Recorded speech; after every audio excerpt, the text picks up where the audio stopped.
Hey folks, Hal Shurtleff with the Camp Constitution Report. And this report can be heard on viewed on our YouTube channel, our Rumble channel, and heard on our Podomatic page, as well as Spotify, Amazon, and half a dozen others. It's brought to you by Camp Constitution, which, among other things, runs a week-long family camp. And our annual, actually 17th annual camp's coming up in a month and a day, to be held at the Singing Hills Christian Camp and Conference Center in beautiful Plainfield, New Hampshire. To learn more about it, visit our website, campconstitution.net. We also encourage you to subscribe to our channel. Actually, we reached 17,000 subscribers earlier this year. And for some reason, every time we get above 17,040, we lose subscribers. I don't know what's going on. But to counter that, please share this.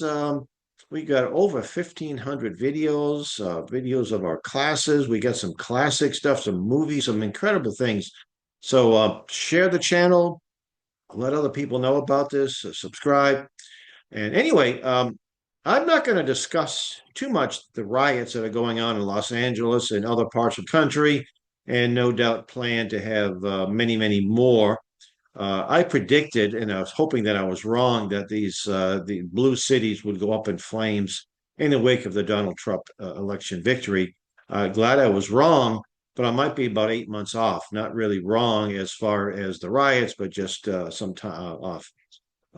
This is a well orchestrated event, or I should say events, and very well funded. But let's get into the notion that we're not allowed to have borders. Every sovereign nation in the world has borders. If you don't have borders, you're not a sovereign nation. Period. The idea that ICE, is the organization, Immigration Customs Enforcement, they have the duty under the U.S. Constitution. Now, Article 1, Section 8 gives Congress the power to make laws dealing with naturalization. Those people are coming here. And the years we have limited to certain groups of people, and some people say that wasn't just. But right now, since 1963, we have some of the best immigration policies in the world. We allow more people here legally than I think all the other nations of the world combined, with maybe the exception of refugees pouring over the border in wartime.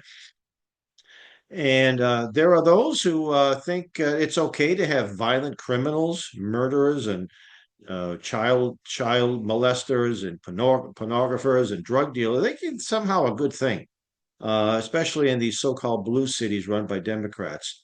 Don't think it's a winning formula. But anyway, let's just look. I just went online and I wanted to see what the policy was for other countries when it comes to illegal immigration. We're not the only one that has borders. And I just went on and did a search, and this thing popped up, worldpopulationreview.com. There might be many others that I don't know anything about this site. I don't know where they are politically, but it looks like the information is pretty good.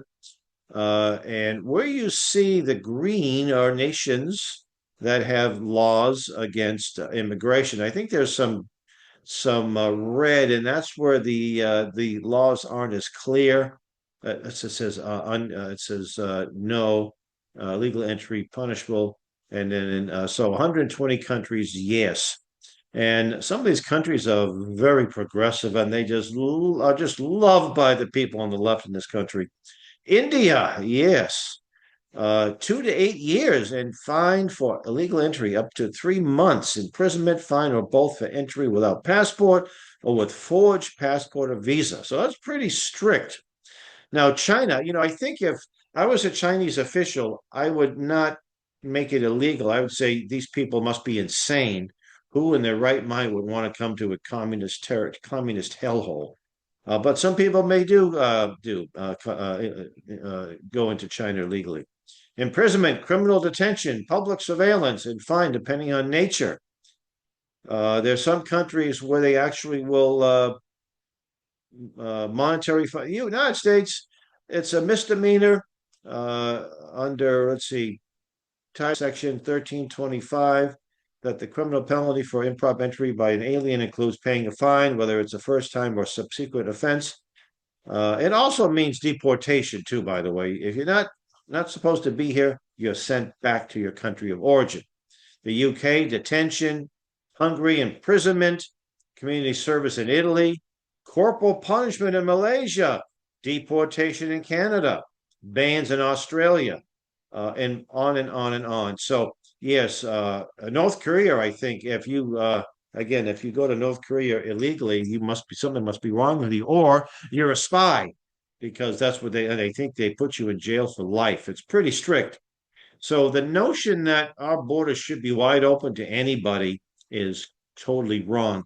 And for those who believe that California and the Southwest were stolen by the United States, stolen to Mexico, or from Mexico, I should say, I think it's important to point out that when Texas, first off, the Texas was part of Mexico, and the Mexican government welcomed Americans into Texas.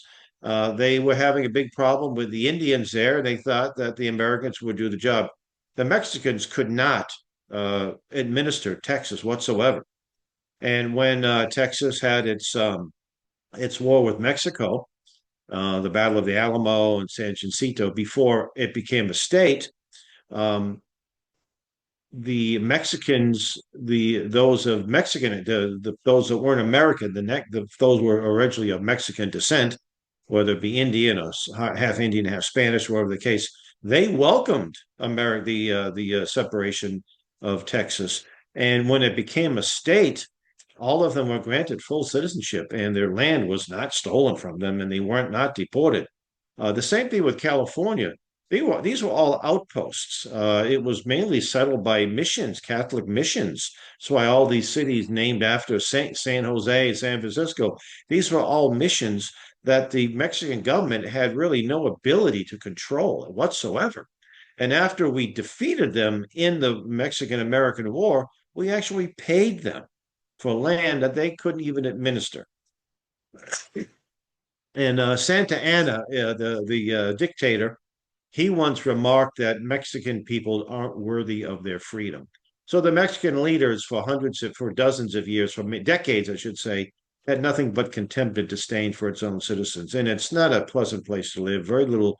You might have some relative freedoms. They weren't even allowed to celebrate Christmas up until the 1970s. And it's very hostile to those of faith. So anyway, when these folks tell you that the United States should not have borders, just I tell them to do a little search online and show us all of these wonderful countries that they love so much that have very strict policies on immigration. So with that, I want to thank you. Please visit our website, campconstitution.net.